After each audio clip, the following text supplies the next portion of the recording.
छत्रपती संभाजीनगर जिल्ह्यातील सोयगाव तालुक्यातील सावळदबारा या ठिकाणी देव्हारी फाट्यापासून श्री क्षेत्र चक्रधर स्वामी मंदिराकडे जाणाऱ्या मुख्य रस्त्यावरील अतिक्रमण हटवण्याच्या मागणीसाठी नवयुवक आणि ग्रामस्थांनी ग्रामपंचायत कार्यालयासमोर आमरण उपोषण सुरू केले आहे। श्री क्षेत्र चक्रधर स्वामी यांचे मंदिर महाराष्ट्रातूनच नव्हे तर देशभरातून येणाऱ्या भाविकांचे श्रद्धास्थान आहे।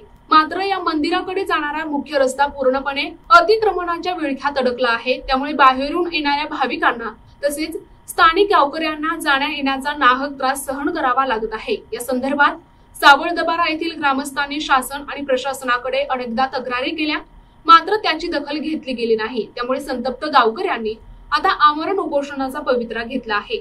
जोपर्यंत हे अतिक्रमण काढले जात नाही आणि पूर्ण रस्ता मोकळा केला जात नाही तोपर्यंत उपोषण मागे घेतले जाणार नाही, असा निर्धार उपोषणकर्त्यांनी व्यक्त केलाय।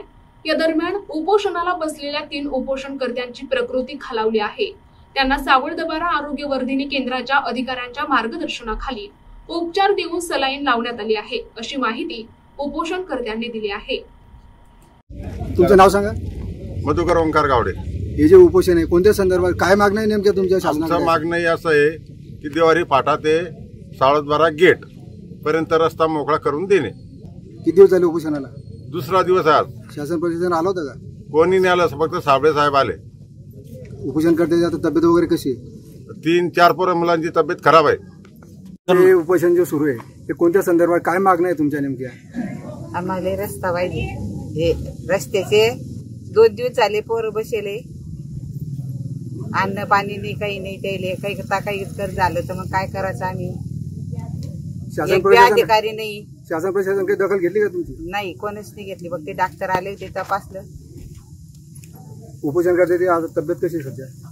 बरं वाटतं, पोराची तब्येत बरोबर नाही। 2 पोरांची तब्येत खराब, 3 पोरांची तब्येत खराब आहे। काय नाव तुमचं? संजय प्रभाकर काळे। काय सांगाल नेमकं या रस्त्याबद्दल? रस्ता हा देवारी फाटा ते श्री चक्रधर स्वामी मंदिर या गेटवर झालेल्या अतिक्रमणाशी संबंधित आहे। आणि ह्या रोडवर ज्या रेकॉर्डनुसार जो हा आहे रस्त्याचा जे सरहद्द आहे त्या कायमस्वरूपी मोकळ्या करून तो अतिक्रमण काढलं गेलं पाहिजे, एवढी आमची इच्छा आहे। आणि या मंदिरावर समस्त महाराष्ट्रातून नव्हे तर संपूर्ण भारतातून या मंदिरावर लोक येतात।